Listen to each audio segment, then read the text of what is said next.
Hi, I'm Jara Settles. I'm General Counsel and Vice President of Risk Mitigation at the Livestock Marketing Association, and I'm a former recipient of an Angus Foundation Scholarship. My folks have had Angus cattle since they were little bitty, and we were taking pictures of them in belly deep straw. Our family's been in the Angus breed for a really long time. I grew up on a cow-calf operation, mostly purebred Angus in northeast Nebraska.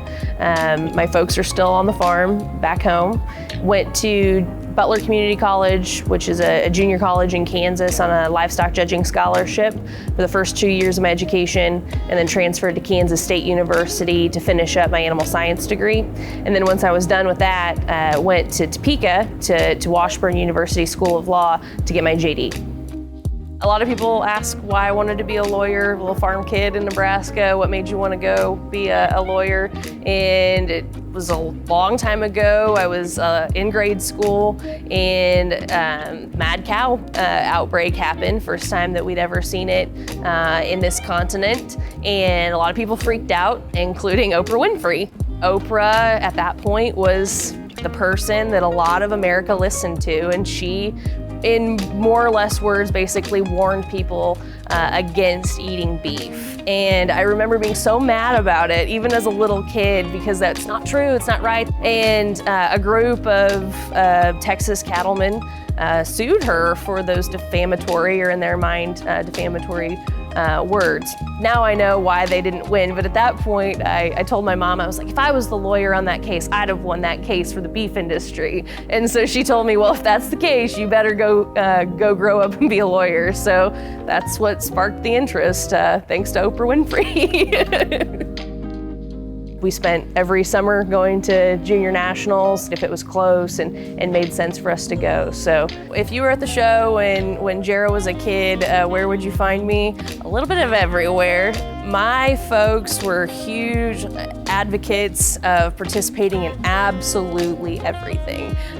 We were not the people that showed up to junior nationals and unfolded the lawn chairs and sat at the stalls for the week. We were not those people. And a lot of times there was only a few Angus junior nationals that my mom and I even took cattle to. A lot of times I would go exclusively for the contests and for those development opportunities, just because the Angus Association has such an incredible program in terms of those contests and scholarships, etc. That's why we showed up. That's why we went. The cattle were always kind of secondary. They were always home raised. They always stood kind of middle of the class. We were glad to show up and show off what we could raise, but number one was participating in those contests. The Angus Foundation was essential to me reaching my goals. A big piece of what I wanted to do in making the decision to go to law school was whether or not I could afford to go to law school. My folks sat me down after I was getting done at K-State, and they said, well, we've helped you a lot on this path to your education, and if you want to go on, we support you, but a lot of that's going to be on you in terms of the finances of it. And so, trying to figure out where that money was going to come from, and the fact that the Angus Foundation was there with respect to the scholarships that I was able to win through the Angus Association and the foundation was a huge burden off of my shoulders. I mean, it literally opened the door to me being able to afford to finish my education and go on through my educational pursuits. My parents are outstanding human beings. My mom and dad are everything to me, and I won't say anymore because I'll cry. Don't go. I love them. Sorry.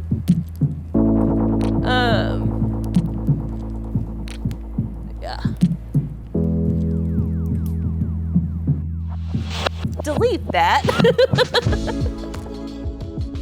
So the Angus Foundation's core mission of youth education and research are so important to developing young people to come back into our breed and into our communities and into our industry as a whole. If we don't invest in these young people and welcome them back in and give them truly viable opportunities in terms of education and professional growth, they might leave us. And so if we can invest in those young people, invest in their education, invest in them as young people and develop that loyalty, I think that really is a drawing factor back home, back to the Angus kind of way of life.